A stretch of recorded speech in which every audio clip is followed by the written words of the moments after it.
Hello everyone. GS vision online classes में आपका स्वागत है। आज मैं आप लोगों को उत्तराखंड लेक्चरर के प्रश्नों पर चर्चा करूंगा जो पिछली बार एग्जाम में आ चुका है।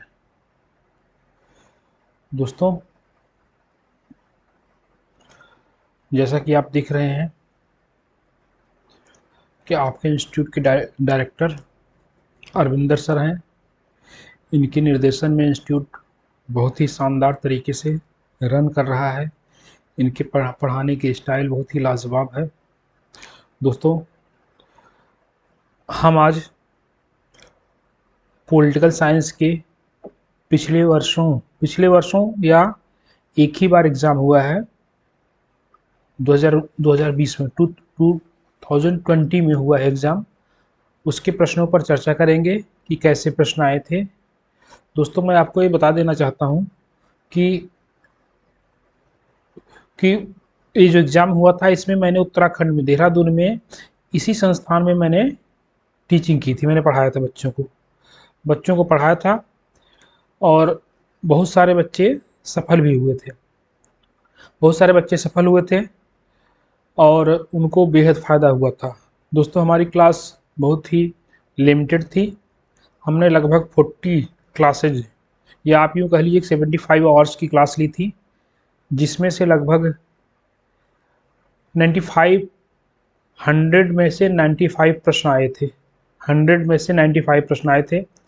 मैंने बच्चों से कहा था कि आप केवल मेरे नोट्स पे फोकस कीजिए और इसी से एग्ज़ाम क्वालिफाई कर जाएंगे। जो चालाक और समझदार थे वो मेरी बातों पर ध्यान दिए। कुछ बच्चों ने अति उत्साह में अपने को डाइवर्ट कर लिया और किताबों की तरफ या अन्य स्टडी मटेरियल की तरफ ध्यान देने लगे। दोस्तों, जब भी मैं क्लास लूँगा तो आप जो है मेरे ही अनुसार काम करेंगे। आपकी सफलता असफलता की मैं गारंटी लेता हूँ, क्योंकि आपकी बुद्धि आपका ज्ञान विषय में उतना गहरा नहीं है जितना मेरा है। विषय का ज्ञान ही नहीं दोस्तों, विषय का ज्ञान ही नहीं, कंपटीशन देने का ज्ञान भी आपको उतना नहीं जितना मुझे है। इसलिए आप इस पूरे सेशन में मेरे गाइडेंस में काम करेंगे, अपना दिमाग कम से कम लगाएंगे और जो है इस एग्ज़ाम को आप ज़रूर सफल करेंगे यदि आप हार्ड वर्क करते हैं और एक दिशा में करते हैं। दोस्तों, अब हम प्रश्नों पर आते हैं। ये 2019 में भी 2019 में एग्ज़ाम हुआ था तो उसी में प्रश्न आया था। ऐसे प्रश्न आए हुए थे, बहुत ही सिंपल प्रश्न थे। इसमें बहुत सारे बच्चों ने जो है हमारे बहुत सारे बच्चों ने एग्ज़ाम क्वालिफाई किया था। दोस्तों, क्वालिफाई ही नहीं किया था, बहुत सारे जो है अच्छी रैंकिंग में थे। चूँकि ये एग्ज़ाम इंटरव्यू साक्षात्कार बेस्ड था तो इसलिए ऑब्जेक्टिव प्रश्नों का बहुत ज़्यादा महत्व फाइनली नहीं रह गया और अपने साक्षात्कार के बेसिस पे जो है बच्चे सेलेक्ट हुए। लेकिन जो ऑब्जेक्टिव एग्ज़ाम हुआ था उसमें हमारे बच्चों ने बहुत अच्छा परफॉर्म किया था। अगर केवल ऑब्जेक्टिव बेसिस पे रिजल्ट आता उस समय तो बहुत सारे लोग सफल होते जो उस पिछली बार नहीं हो पाए थे। तो दोस्तों, इस बार के एग्ज़ाम में केवल ऑब्जेक्टिव प्रश्नों या वस्तुनिष्ठ प्रश्नों को ही आधार बना के सिलेक्शन होगा। इसलिए ये क्लासेज आपके लिए बहुत ही इम्पोर्टेंट हो जाती हैं। दोस्तों, अब हम प्रश्नों पर देखेंगे, एक एक करके प्रश्नों पर ध्यान देंगे। दोस्तों, जैसा कि आप देख रहे हैं कि पहला प्रश्न है कि who was the other of study of administration published in 1887। 1887 में, सॉरी इसमें 1857 लिख दिया गया है जो गलत है। 1887 में प्रकाशित पुस्तक द स्टडी ऑफ एडमिनिस्ट्रेशन के लेखक कौन है? ये पुस्तक लोक प्रशासन की सबसे महत्वपूर्ण पुस्तकों में से है, आधारभूत पुस्तकों में से है। इस पुस्तक की रचना किया है वुडरो विल्सन ने। ऑप्शन बी सही है। इस पुस्तक की रचना की है वुडरो विल्सन ने। वुडरो विल्सन को जो है फादर ऑफ पब्लिक एडमिनिस्ट्रेशन कहा जाता है। ये अमेरिका के रहने वाले थे, अमेरिकी राष्ट्रपति भी बने थे। वुडरो विल्सन ने कहा था कि संविधान बनाना आसान है, संविधान बनाना आसान है, संविधान चलाना कठिन है। तो इस तरह से वुडरो विल्सन के बहुत सारे योगदान हैं। दूसरा प्रश्न है दोस्तों, जैसा कि आप देख रहे हैं पद सोपान व्यवस्था, पद सोपान व्यवस्था के दोषों को दूर करने के लिए किसने पुल व्यवस्था का प्रतिपादन किया? पद सोपान व्यवस्था के दोषों को दूर करने के लिए किसने पुल व्यवस्था का प्रतिपादन किया? दोस्तों, पुल व्यवस्था का प्रतिपादन प्रश्न दोस्तों, पुल व्यवस्था का प्रतिपादन हेनरी फेयोल ने किया था। मैं आपको बता दूं, पुल व्यवस्था का प्रतिपादन हेनरी फेयोल ने किया था। ये प्रश्न है, हेनरी फेयोल ने किया था। हेनरी फेयोल ने कहा था कि किसी संगठन में संचार के लिए एक लंबी दूरी तय करनी होती है। किसी संगठन में संचार के लिए एक लंबी दूरी तय करनी होती है। अगर मान लीजिए, अभी मैं आपको एक मैप बना के समझा दे रहा हूँ। ये प्रश्न मैंने सब बच्चों को पढ़ाया था और प्रश्न भी ये आ गया था उस समय। दोस्तों,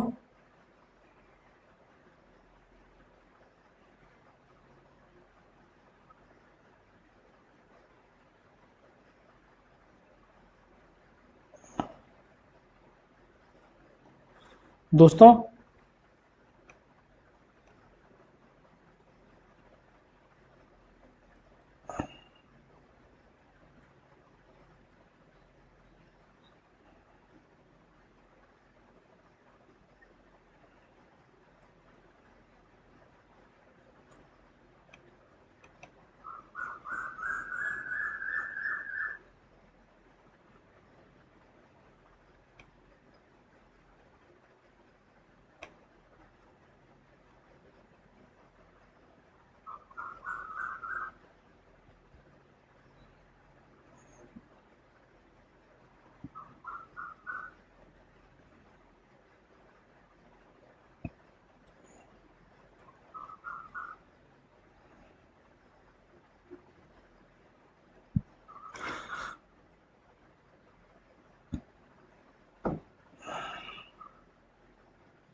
दोस्तों जैसा कि आप देख रहे हैं, पद सोपान व्यवस्था के दोषों को दूर करने के लिए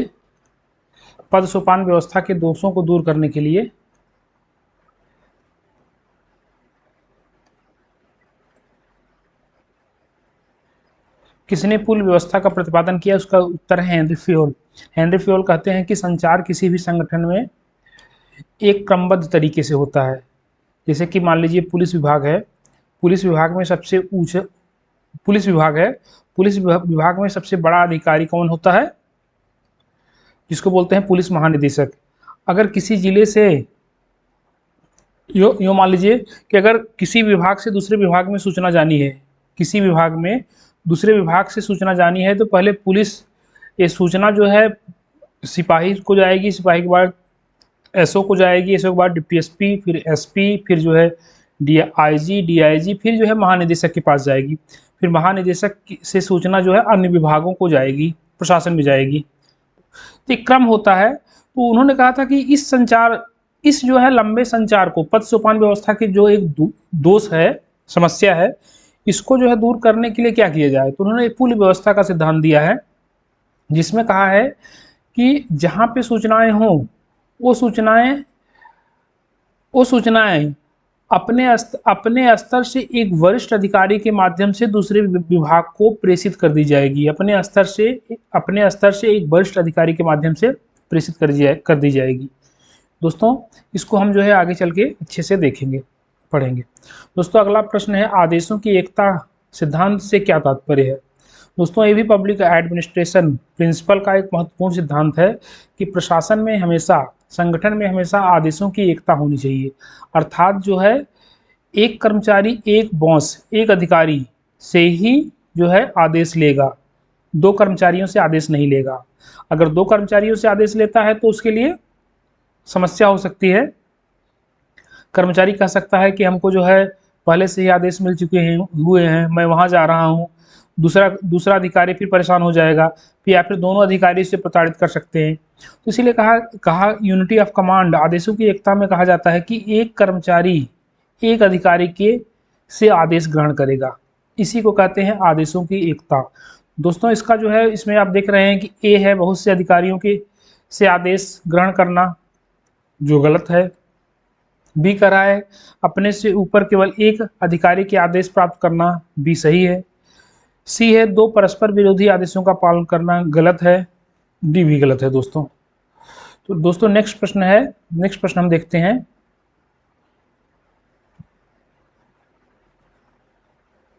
चार नंबर देखते हैं दोस्तों। भारतीय लोक प्रशासन संस्थान कहाँ है? नई दिल्ली में है, फैक्चुअल है।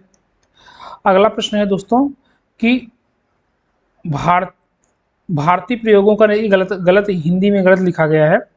Under whose leadership Hawthorne experiment were carried. Hawthorne प्रयोग लोक प्रशासन का सबसे महत्वपूर्ण प्रयोगों में से है। याद रखिएगा, हथोर्न प्रयोग लोक प्रशासन के सबसे महत्वपूर्ण प्रयोगों में से है।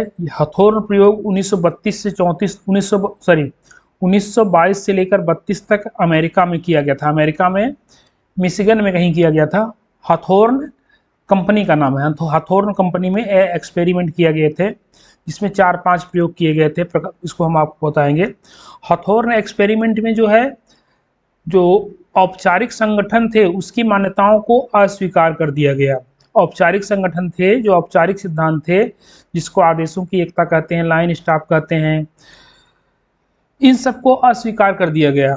हथोर्न एक्सपेरिमेंट में कहा गया कि संगठन मानवीय होते हैं, अर्थात अनौपचारिक संगठनों की शुरुआत की गई। हथोर्न एक्सपेरिमेंट के सबसे महत्वपूर्ण विचारक थे दोस्तों, जैसा कि आप ऑप्शन बी में देख रहे हैं, एल्टन मेयो इसके सबसे महत्वपूर्ण विचारक थे। हथोर्न एक्सपेरिमेंट बहुत ही इंपॉर्टेंट है, इस डिटेल्स में मैंने पढ़ाया था और फिर भी मैं आगे भी डिटेल्स में आपको पढ़ाऊंगा। दोस्तों अगला प्रश्न है, POSDCORB view is associated with. POSDCORB दृष्टिकोण संबंधित है। ऑप्शन ए है E.N. ग्लैटन, गलत है। बी है L.D. वाइट, ये भी गलत है। सी है F.W. बिलोबी, ये भी गलत है। डी है लूथर गुलिक। दोस्तों पोस्ट कॉर्ब दृष्टिकोण को दिया है लूथर गुलिक ने। जो भी पब्लिक एडमिनिस्ट्रेशन पढ़ते हैं वो सब जानते हैं कि पोस्ट कॉर्ब व्यू क्या है। पोस्ट कॉर्ब व्यू में हर शब्द का एक मीनिंग है। P से प्लानिंग है, और O से ऑर्गेनाइजेशन है, S से स्टाफिंग है, D से डायरेक्शन है, CO से कोऑर्डिनेशन है, R से रिपोर्टिंग है, B से बजटिंग है। ये पोस्ट कॉर्ब है, इसको हम जो है अच्छे से पढ़ेंगे। पोस्ट कॉर्ब जो है परंपरागत लोक प्रशासन या औपचारिक लोक प्रशासन का सबसे महत्वपूर्ण सिद्धांत है। दोस्तों नेक्स्ट प्रश्न है, ब्यूरोक्रेसी शब्द का सर्वप्रथम प्रयोग किसने किया है? ये हर जगह मिल जाता है, मैंने बताया था।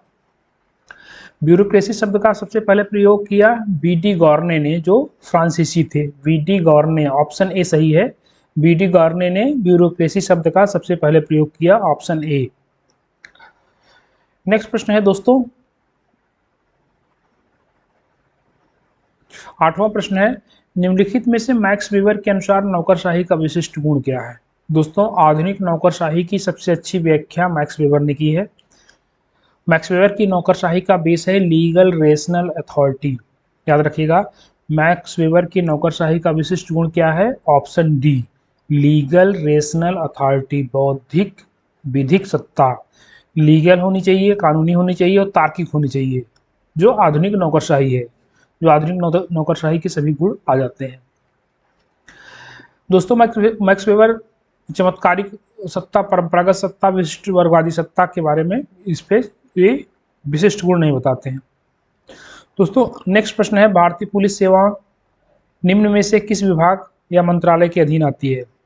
भारतीय पुलिस सेवा, दोस्तों IPS जो है मूलतः गृह मंत्रालय के अधीन होते हैं, लेकिन इसका उत्तर गृह मंत्रालय को मानना सही नहीं है, क्योंकि गृह मंत्रालय का एक विभाग है पर्सनल एंड ट्रेनिंग, जिसको कहते हैं हम लोग सामान्य भाषा में कहते हैं DOPT, personal and training department. अर्थात इसका उत्तर दोस्तों होगा ए। भारतीय पुलिस सेवा पर्सनल एंड ट्रेनिंग डिपार्टमेंट के विभाग के अंतर्गत आती है। याद रखिएगा, personal and training department. Next प्रश्न है दोस्तों, भारत के नियंत्रक लेखा भारत के नियंत्रक एवं महालेखा परीक्षक की नियुक्ति की जाती है? बहुत ही सिंपल प्रश्न है दोस्तों। भारत के राष्ट्रपति के द्वारा। ये एक संवैधानिक पद है जिसका उल्लेख 148 अनुच्छेद में किया गया है और इनकी नियुक्ति भारत के राष्ट्रपति के द्वारा की जाती है। ओके, और हटाने की प्रक्रिया भी टफ है, हटाया संसद के द्वारा जाता है। अगला प्रश्न है दोस्तों, भारत में लाल बहादुर शास्त्री राष्ट्रीय प्रशासनिक अकेडमी कहाँ पे है, कहाँ पर स्थित है? सभी जानते हैं ये मसूरी में है, जिसको लबासना कहा जाता है, ये मसूरी में है। दोस्तों नेक्स्ट प्रश्न है, प्रशिक्षण की विशेषता क्या है? प्रशिक्षण की विशेषता क्या है? प्रिपरेशन, अभिविन्यास, नॉलेज। उपयुक्त सभी होगा। आप जानते हैं कि इसकी 17-18 विशेषताएं हैं, मैंने पढ़ाया था, इसमें ये तीनों सम्मिलित हैं, इसलिए इसका उत्तर होगा डी। दोस्तों अगला प्रश्न है, प्राचीन काल में किस देश में प्रतियोगिता के माध्यम से लोक सेवा आयोग में भर्ती होती है? प्राचीन काल में किस देश में प्रतियोगिता के माध्यम से लोक सेवा में भर्ती होती है? ये भी प्रश्न दोस्तों मैंने कराया था। ये चीन है। चीन के हान शासन में, हान शासक वहाँ हुआ करते थे प्राचीन समय में, हान शासकों के समय में लोक सेवाओं की भर्ती के लिए प्रतियोगिता आयोजित किया जाता है, प्राचीन समय में चीन में। लेकिन अगर पूछा जाए कि आधुनिक समय में सबसे पहले लोक सेवा में प्रतियोगिता के माध्यम से भर्ती कब शुरू हुई आधुनिक समय में? अगर दोस्तों आधुनिक समय में आता है तो इसका उत्तर प्रशिया हो जाएगा। प्रशिया, जिसको हम जर्मनी भी कह सकते हैं, प्रशिया हो जाएगा। दोस्तों अगला प्रश्न है, किसने कहा कि लोक प्रशासन में वे सभी कार्य आ जाते हैं जिनका उद्देश्य लोक नीति को पूरा करना अथवा क्रियान्वित करना होता है? दोस्तों इसका उत्तर जो है एल.डी. वाइट है। मैंने परिभाषाएं में पढ़ाता हूँ, परिभाषाओं में से मैंने एक कोड निकाल देता हूँ, उस कोड को आप याद कर लेंगे तो कोई भी परिभाषाएं याद हो जाती हैं। दोस्तों इस परिभाषा का कोड मैंने लिखाया था कि लोक नीति को पूरा करना, लोक नीति को पूरा करना, इस परिभाषा का कोड मैंने बताया था। इसका उत्तर एल.डी. वाइट है। दोस्तों नेक्स्ट प्रश्न है, किसने पद सोपान को स्केलर प्रोसेस, इसका स्केलर पद्धति या स्केलर प्रोसेस का नाम दिया? दोस्तों पद सोपान को आप जानते हैं कि ये जो है पिरामिड आकार का होता है। पिरामिड पर सबसे बड़ा अधिकारी होता है, नीचे छोटे अधिकारी होते हैं। दोस्तों पद सोपान को स्केलर पद्धति या स्केलर प्रोसेस आप लोग याद करिए, स्केलर प्रोसेस। पद सोपान को स्केलर प्रोसेस किसने नाम दिया? इसका उत्तर दोस्तों होगा सी, मूने एवं रेले। मूने एवं रेले ने जब संगठन के सिद्धांत दिए, 4 सिद्धांत दिए हैं, उसमें एक है स्केलर प्रोसेस भी है, पद सोपान भी है, स्केलर प्रोसेस है। याद रखिएगा पद सोपान को स्केलर प्रोसेस मूने एंड रेले ने कहा है। और जो है लूथर गुलिक ने पद सोपान को स्केलर चेन कहा है, स्कॉलर चेन कहा है। याद रखिए, दोनों में कंफ्यूज मत कीजिएगा। अभी यहाँ पे टैप पेन चल नहीं रहा है। स्केलर चेन जो है किसने कहा है? लूथर गुलिक ने कहा है। स्केलर प्रोसेस किसने कहा है? मूने एंड रेले ने कहा है। याद रखिएगा चीज। दोस्तों नेक्स्ट प्रश्न है, विभागीय संगठनों के 4 आधारों का उल्लेख किसने किया? विभागीय संगठनों के 4 आधारों का उल्लेख किसने किया? दोस्तों विभागीय संगठन के 4 आधार का उल्लेख हेनरी फेयोल करते हैं। हेनरी फेयोल, उन्होंने कहा कि पर्पज, पर्सन, प्लेस, इस तरह से 4P उसको नाम दिया जाता है, 4P नाम दिया जाता है।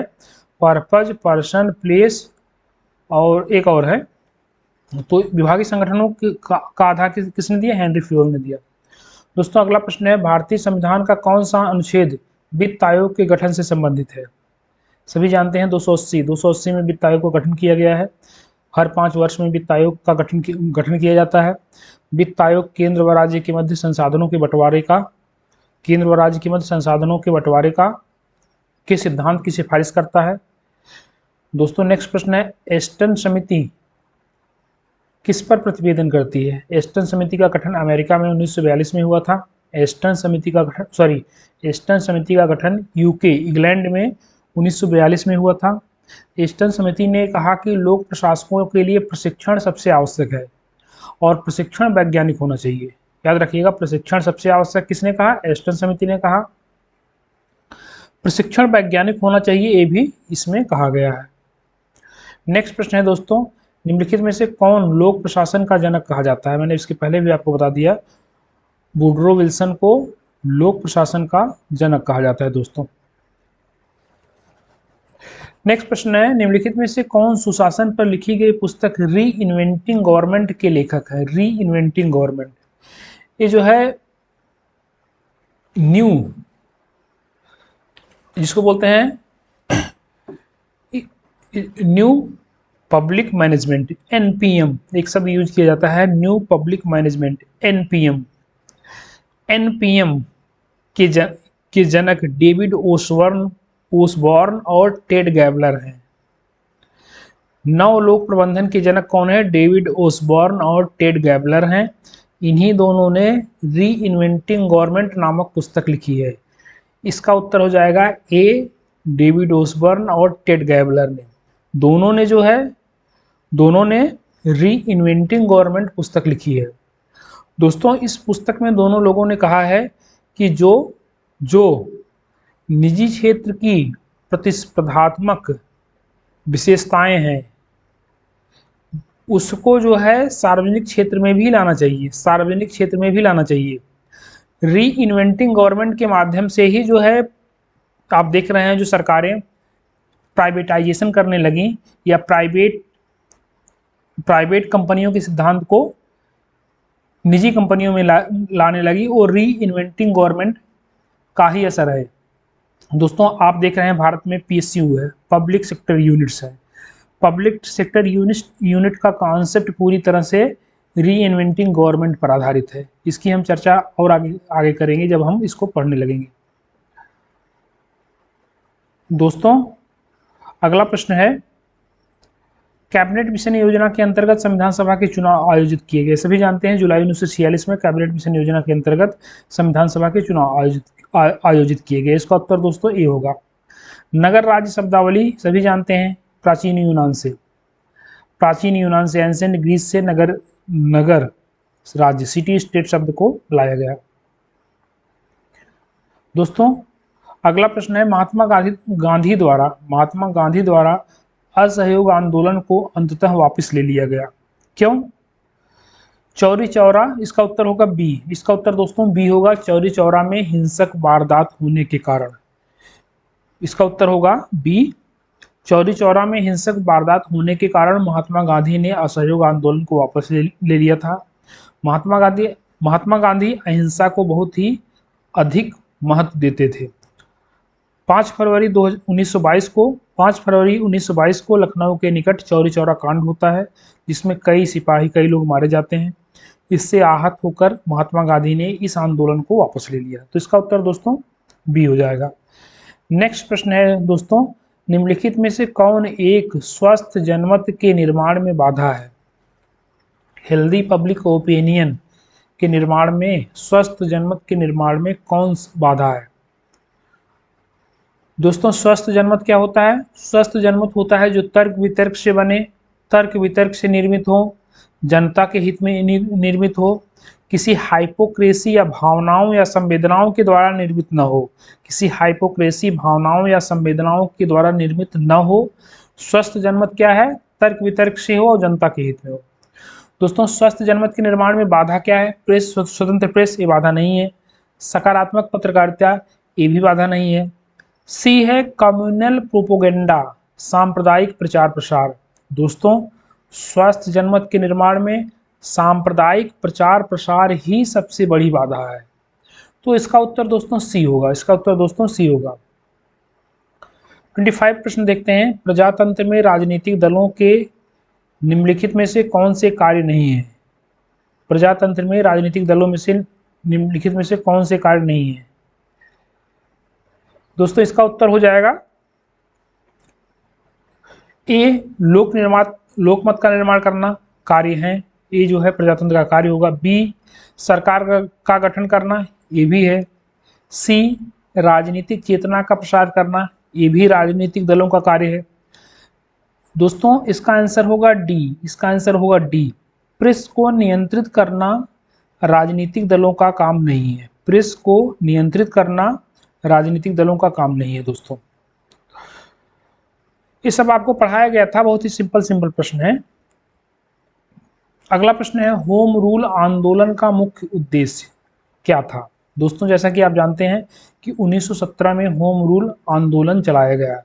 होम रूल आंदोलन चलाने वाले दो महत्वपूर्ण व्यक्ति थे, श्रीमती एनी बेसेंट थी और माननीय श्री मदन मोहन मालवीय थे। इन दो व्यक्तियों ने होम रूल मूवमेंट की शुरुआत 1917 में की थी।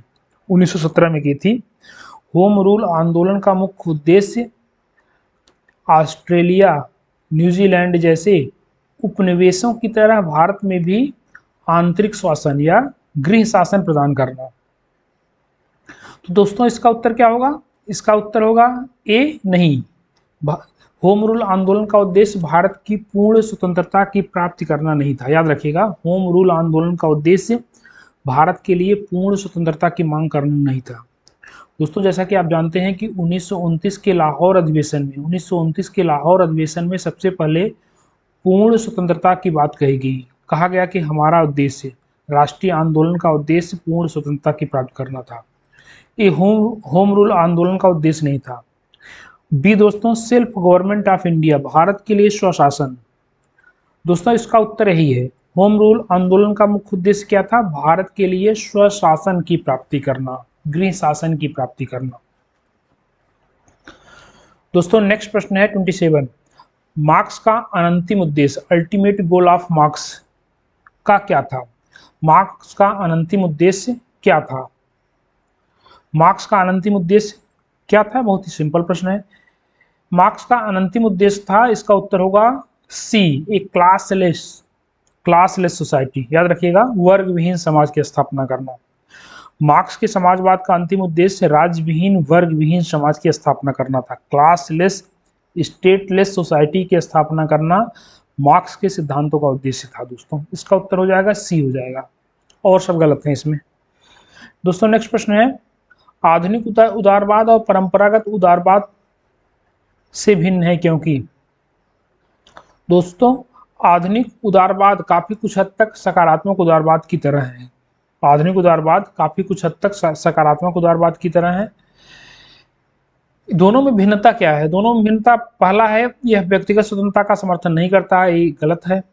यह प्रजातांत्रिक संस्थाओं के विरुद्ध है, ये भी नहीं है उत्तर।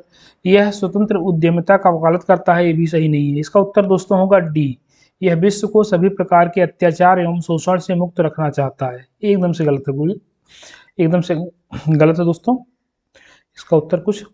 इसका उत्तर डी होगा।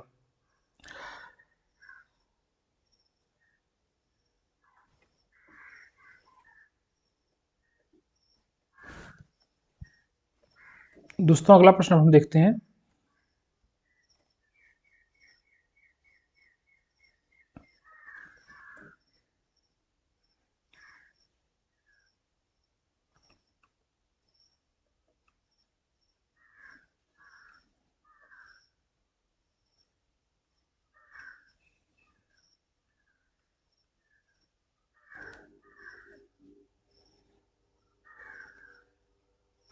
अगला है, संविधान सभा की प्रारूप समिति के अध्यक्ष कौन थे? सभी जानते हैं, डॉक्टर भीमराव अम्बेडकर। दोस्तों अगला प्रश्न है, निम्नलिखित में से कौन लोकतंत्र के विशिष्ट वर्गीय सिद्धांत से संबंधित नहीं है? लोकतंत्र का विशिष्ट वर्गीय सिद्धांत। लोकतंत्र का विशिष्ट वर्गीय सिद्धांत एक महत्वपूर्ण सिद्धांत है, जिसमें यह कहा जाता है कि लोकतंत्र में जनता का शासन जनता के लिए जनता द्वारा एक मिथ है। लोकतंत्र में कभी भी जनता का शासन जनता के लिए जनता द्वारा नहीं होता। किसके अनुसार? विशिष्ट वर्ग के अनुसार। विशिष्ट वर्ग के अनुसार लोकतंत्र में केवल एक विशिष्ट वर्ग जो संपन्न होता है किससे? अपने ज्ञान से, अपनी संपत्ति से, वही शासन करता है। लोकतंत्र में हमेशा एक विशिष्ट वर्ग शासन करता है, जो अपने ज्ञान, धन, बुद्धि, चालाकी से संपन्न होता है, वही हमेशा शासन करता है। लोकतंत्र में कभी भी आम जनता शासन नहीं करती है। लोकतंत्र में कभी भी आम जनता शासन नहीं करती है, एक छोटा सा विशिष्ट वर्ग शासन करता है। तो कौन संबंधित नहीं है? पेरेटो ये विशिष्ट वर्गीय सिद्धांतकार हैं। मोस्का ये भी विशिष्ट वर्गीय सिद्धांतकार हैं। रॉबर्ट मिचेल्स ये भी विशिष्ट वर्गीय सिद्धांतकार हैं। डेविड स्टर्न यही इसका उत्तर है दोस्तों। इसका उत्तर है डेविड स्टर्न। डेविड स्टर्न विशिष्ट वर्गीय सिद्धांतकार नहीं बल्कि ये व्यवहारवादी हैं, व्यवहारवादी और उत्तर व्यवहारवादी सिद्धांतकार हैं। दोस्तों पैरेटो ने माइंड एंड सोसाइटी नामक पुस्तक लिखी थी। माइंड एंड सोसाइटी नामक पुस्तक लिखी थी जिसमें मनोवैज्ञानिक आधार पर विशिष्ट वर्ग की व्याख्या की थी। पैरेटो कहते हैं कि जो है विशिष्ट वर्ग में दो प्रकार के होते हैं, एक जो शेर की तरह होता है जो ताकत के बल पर शासन करता है, एक जो लोमड़ी की तरह होता है अपनी चालाकी से सबको मिला जुला कर शासन करता है। पैरेटो कहते हैं कि एक शेर की तरह शासन करता है, एक लायन की तरह शासन करता है, एक जो है लोमड़ी फॉक्स की तरह शासन करता है जो सबको मिला जुला कर शासन करता है। दोस्तों ये भी याद रखिएगा कि पैरेटो के विचार मैकियावेली के विचार से काफ़ी कुछ मिलते हैं। मोस्का भी दोस्तों, मोस्का की पुस्तक का नाम है the ruling elite, the ruling elite या द रूलिंग सोसाइटी करके इनकी पुस्तक का नाम है। दोस्तों रॉबर्ट मिचेल्स भी महत्वपूर्ण है। रॉबर्ट मिचेल्स की पुस्तक का नाम पॉलिटिकल पार्टी है। रॉबर्ट मिचेल्स ने जो है अल्पतंत्र का लौह नियम सिद्धांत दिया। उन्होंने कहा कि हमेशा जो है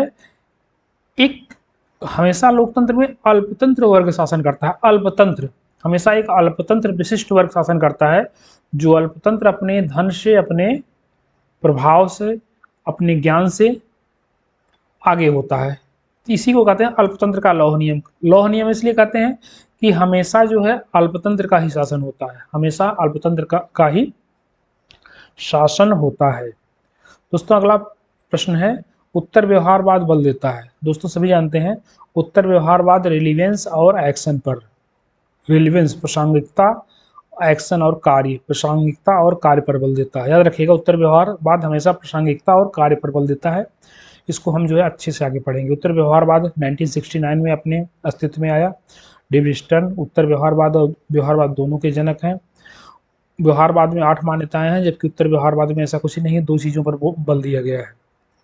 अगला प्रश्न है दोस्तों, डेविड स्टर्न के आगत निर्गत विश्लेषण के मुख्य चर क्या हैं।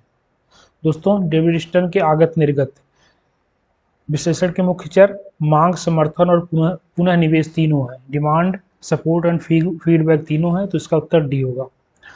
दोस्तों अगला प्रश्न है, किसने कहा कि राज्य केवल समुदायों का समुदाय नहीं बल्कि ये सर्वोच्च समुदाय। मास्टर एसोसिएशन या सुप्रीम एसोसिएशन, इसमें सुप्रीम एसोसिएशन लिखा गया है, कभी कभी मास्टर एसोसिएशन भी आ जाता है। किसने राज्य को मास्टर एसोसिएशन, समुदायों का समुदाय कहा। बहुत ही सिंपल प्रश्न है, कई बार मैंने हर जगह लिखाया हुआ है, अपने टेस्ट में भी मैंने पूछा था।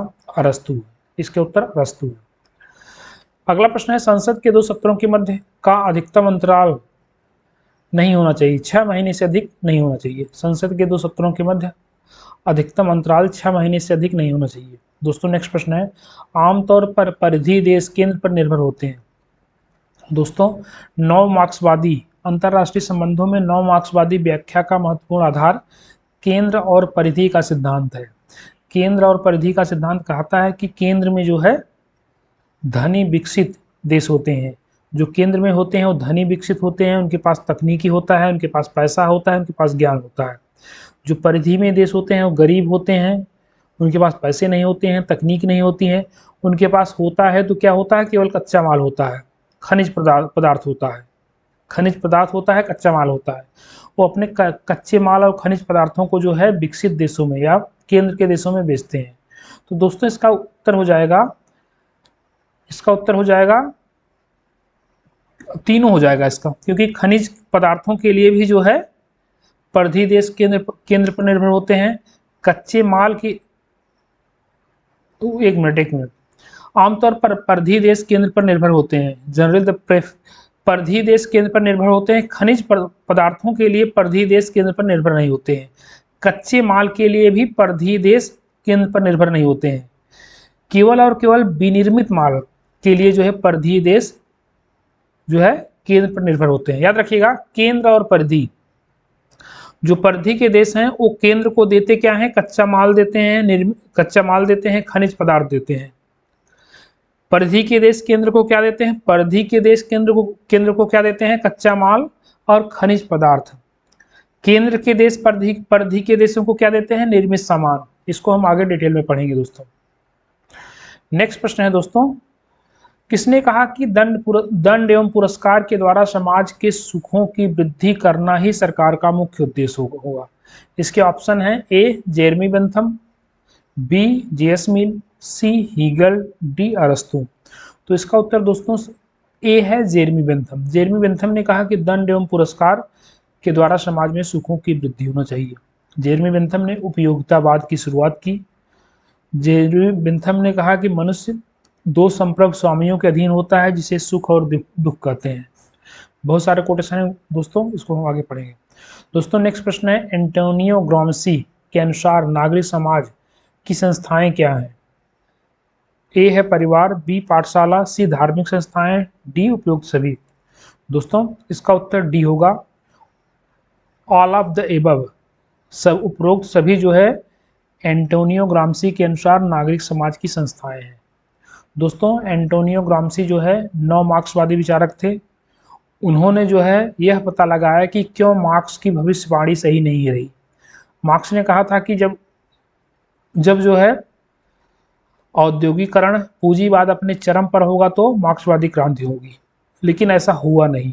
जब औद्योगिकरण और जो है पूंजीवाद अपने चरण पर था तो भी मार्क्सवादी क्रांतियां नहीं हो रही थी। तो इसका पता लगाने के लिए एंटोनियो ग्राम्शी ने आधार और संरचना का सिद्धांत दिया। आधार और संरचना का सिद्धांत दिया और उसी में से आधार में से ही नागरिक समाज आता है। कहा गया कि इस सिद्धांत में ग्राम्शी ने कहा कि नागरिक समाज पर जो है पूंजीवादी देशों में पूंजीवादी विचारधारा का कब्जा है। इसको हम और डिटेल में पढ़ेंगे दोस्तों, जब पढ़ेंगे तो। निम्नलिखित महिलाओं में से कौन उत्तराखंड का है, आप लोग देख लीजिएगा। दोस्तों मैंने उत्तराखंड भी पढ़ाया था और बहुत सारे प्रश्न उससे भी आए थे। मैंने नोट्स प्रिपेयर करके उत्तराखंड पढ़ाया था। दोस्तों नेक्स्ट प्रश्न है, संविधान के द्वारा निम्न में से कौन सी संस्था मौलिक अधिकारों पर युक्तिसंगत प्रतिबंध आरोपित करती है? संविधान के द्वारा निम्नलिखित में से कौन सी संस्था मौलिक अधिकारों पर युक्तिसंगत प्रतिबंध आरोपित करती है? दोस्तों इसका उत्तर है सर्वोच्च न्यायालय। सर्वोच्च न्यायालय मौलिक अधिकारों पर युक्तिसंगत प्रतिबंध लगा सकती है। याद रखिएगा कौन लगा सकता है? सर्वोच्च न्यायालय।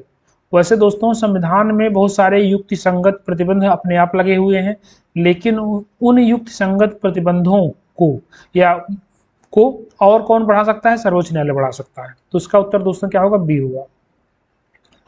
दोस्तों नेक्स्ट प्रश्न है, निम्नलिखित में से किसके द्वारा स्वतंत्रता और समानता के मध्य संतुलन बनाने का सराहनीय प्रयास किया गया? स्वतंत्रता और समानता के मध्य संतुलन बनाने का सराहनीय प्रयास किया गया किसके द्वारा? ये प्रश्न पूछा गया। ऑप्शन ए है रॉबर्ट नॉजिक, बी है FA है, सी John Rawls, D Antonio Gramsci. दोस्तों इसका उत्तर होगा ए जॉन रॉल्स। जॉन रॉल्स ने अपने न्याय सिद्धांत में स्वतंत्रता और समानता के मध्य संतुलन बनाने का प्रयास किया। इन्होंने न्याय सिद्धांत में 3 नियम बताए हैं। पहला है स्वतंत्रता का नियम, दूसरा है जो है औपचारिक समानता का नियम, तीसरा है विभेदों का नियम। पहला सबको बराबर स्वतंत्रता दी जाएगी, दूसरा जो है सबको औपचारिक समानता प्रदान की जाएगी, अर्थात सरकार के लिए सभी समान होंगे। तीसरा है विभेद का नियम। विभेद का नियम का तात्पर्य हो गया कि जो गरीब होंगे, असहाय होंगे, हाशिए पर रह रहे होंगे, उनके लिए विभेद किया जाएगा। स्वतंत्रता और समानता में कटौती की जाएगी। तो इसको भी हम डिटेल में दोस्तों पढ़ेंगे। अगला प्रश्न है, संघात्मक सरकार के सफल संगठन हेतु आवश्यक शर्तें हैं। भौगोलिक समीपता ये आवश्यक शर्त माना जा सकता है। सामाजिक और राजनीतिक संस्थाओं में समानता, यह भी माना जा सकता है। केंद्र राज्य में समन्वय, यह भी माना जा सकता है। अर्थात इसका उत्तर दोस्तों होगा उपरोक्त सभी। इसका उत्तर क्या होगा? उपरोक्त सभी। नेक्स्ट प्रश्न है, राज्य के नीति निर्देशक सिद्धांतों का मुख्य उद्देश्य क्या है? राज्य के नीति निर्देशक सिद्धांतों का मुख्य उद्देश्य क्या है? ऑप्शन है देश में राजनीतिक प्रजातंत्र की स्थापना करना, नहीं, ये मौलिक अधिकारों का मूल उद्देश्य है। बी सामाजिक आर्थिक प्रजातंत्र की स्थापना करना, हाँ दोस्तों इसका उत्तर क्या होगा? सामाजिक आर्थिक प्रजातंत्र की स्थापना करना। सामाजिक आर्थिक प्रजातंत्र की स्थापना करना।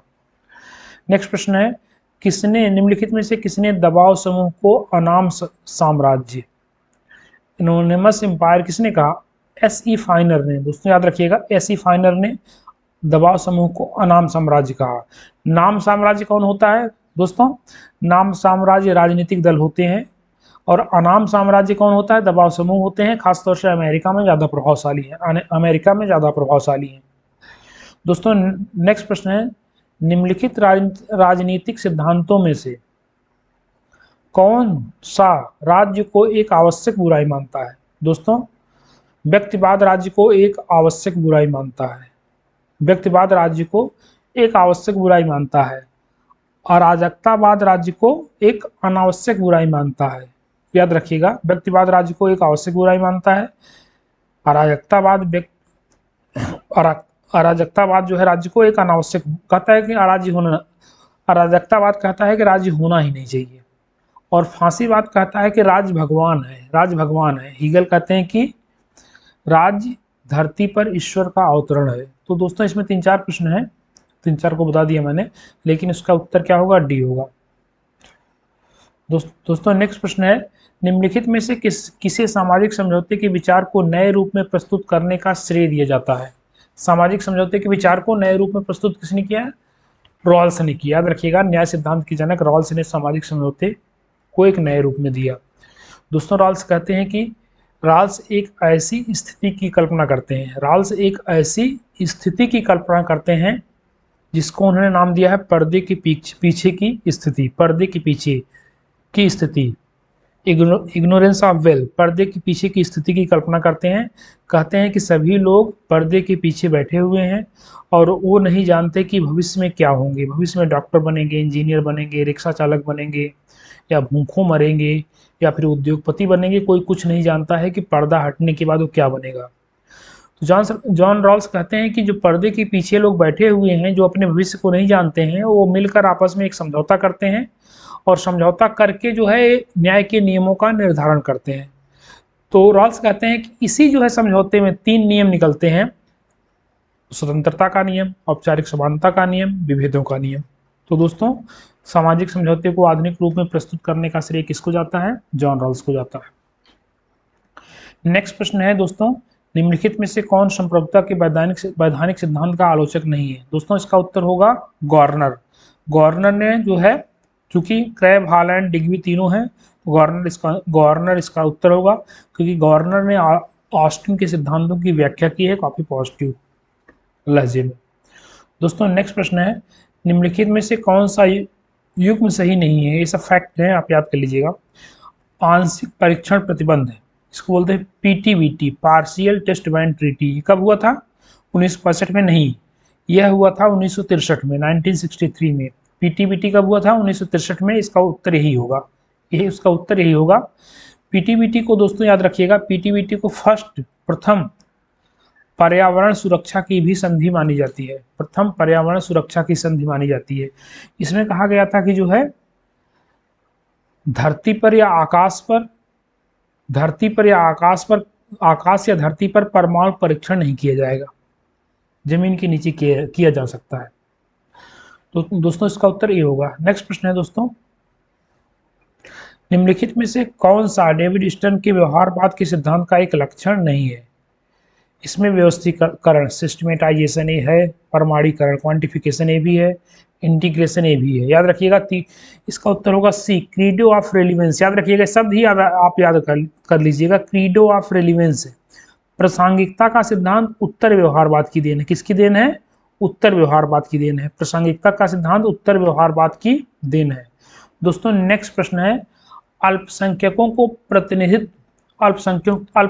को प्रतिनिधित्व देने की निम्नलिखित में से कौन सी पद्धति नहीं है? अल्पसंख्यकों को प्रतिनिधित्व देने की निम्नलिखित में से कौन सी पद्धति नहीं है? पहला है द्वितीय मतदान व्यवस्था, पृथक निर्वाचन प्रणाली, व्यावसायिक प्रतिनिधित्व प्रणाली, और डी है सूची लिस्ट सिस्टम। इसमें से दोस्तों इसका उत्तर होगा सी, व्यावसायिक जो है फंक्शनल रिप्रेजेंटेशन सिस्टम, व्यावसायिक प्रतिनिधित्व प्रणाली व्यावसायिकता के आधार पर प्रतिनिधित्व देता है, अल्पसंख्यकों को नहीं। अल्पसंख्यकों को जो है प्रतिनिधित्व देने के लिए द्वितीय मतदान व्यवस्था है, पृथक निर्वाचन व्यवस्था है, सूची व्यवस्था है। दोस्तों नेक्स्ट प्रश्न है, सांस्कृतिक क्रांति एवं अस्थायी क्रांति के सिद्धांतों का प्रतिपादन निम्नलिखित में से किस राजनेता द्वारा किया गया? सांस्कृतिक क्रांति एवं अस्थायी क्रांति के सिद्धांतों का प्रतिपादन निम्नलिखित में से किस राजनेता के द्वारा किया गया?